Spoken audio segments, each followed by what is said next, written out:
क्या शुभ नाम है आपका? मैं डॉक्टर वसीम माइनॉरिटीज फोरम का जिला अध्यक्ष हूँ।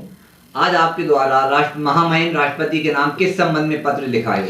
माइनॉरिटीज फोरम ऑफ इंडिया के जिला अध्यक्ष के होने के नाते मैंने एक पत्र भारत सरकार के लिए राष्ट्रपति महोदय को पत्र भेजा है, जो डाक द्वारा भेजा गया है, और जिसके अंदर हमने पत्र में निवेदन किया है महामहिम राष्ट्रपति से कि भारत सरकार को वो एक छात्रवृत्ति, जो अल्पसंख्यक छात्रवृत्ति मिलती थी बच्चों को, जो कक्षा 1 से 8 तक के लिए मिलती थी, और वो प्री मैट्रिक छात्रवृत्ति उसको अचानक भारत सरकार ने बंद कर दिया। उसके संबंध में एक आवेदन मैंने राष्ट्रपति के नाम लिखा है। अल्पसंख्यक समुदाय में कौन कौन से लोग आते हैं? अल्पसंख्यक समुदाय में जैन, पारसी, बौद्ध, मुस्लिम, सिख, ऐसे बहुत से समुदाय आते हैं, और उस छात्रवृत्ति से उन सभी समुदाय के छात्र छात्राओं को उससे फ़ायदा था। सरकार ने इस छात्रवृत्ति को बंद करने की घोषणा शुरू से ही कर दी थी या लास्ट में अभी की है?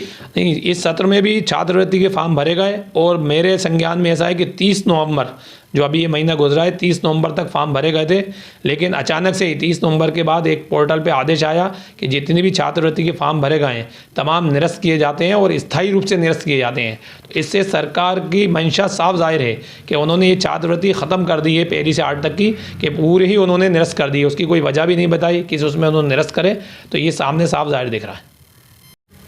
इस स्कॉलरशिप के फॉर्म भरने पे बच्चों के माता पिता द्वारा जो खर्च होता है, और उसके बाद अचानक भारत सरकार द्वारा इस स्कॉलरशिप की समाप्ति की घोषणा करना, इस बारे में आप क्या कहेंगे?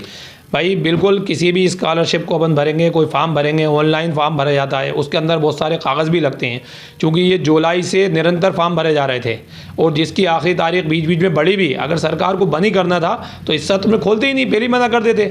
अब लोगों के फॉर्म भरे गए हैं, एक फॉर्म भरने के अंदर कम से कम 200 रुपये एक पालक के खर्च होते हैं, और ये पूरा हज़ारों लाखों की तादाद में पैसा खर्च हुआ हर बच्चों का।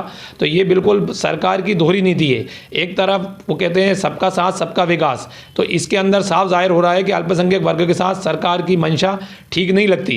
तो इसलिए ये धीरे धीरे करके इन योजनाओं को ख़त्म करना है, जिससे अल्पसंख्यक समाज अच्छी तालीम हासिल नहीं कर सके, और जो गरीब बच्चे हैं वो तो तालीम हासिल सही करें नहीं, जो अमीर लोग हैं वो पढ़ते रहते हैं। इससे दोहरी नीति है भारत सरकार की, ये बिल्कुल समझ से परे।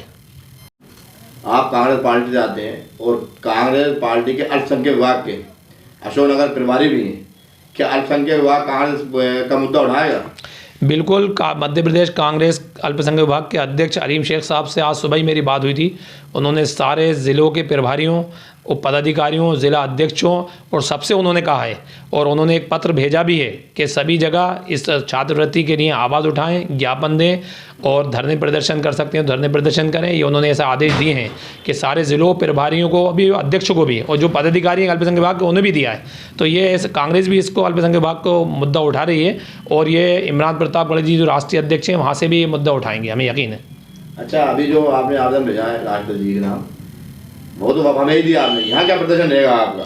अब ये हमने स्थानीय स्तर पे अब हम देख रहे हैं, कोई रूपरेखा बना रहे हैं। अगर लोग साथ आते हैं, और जो कि छात्र, चूँकि स्कूल प्राइवेट भी स्कूल भी हैं, सरकारी भी हैं, सभी लोग फॉर्म भरते हैं, उन सब लोगों के हमारा साथ मिलता है, तो हम धरना प्रदर्शन करने में भी पीछे नहीं हटेंगे, और अगर इसके लिए धरना प्रदर्शन करना पड़ा तो धरना प्रदर्शन भी करेंगे। तो चैनल की अगर आपको खबरें पसंद आए तो हमारे चैनल को लाइक करें, शेयर करें एवं सब्सक्राइब करें।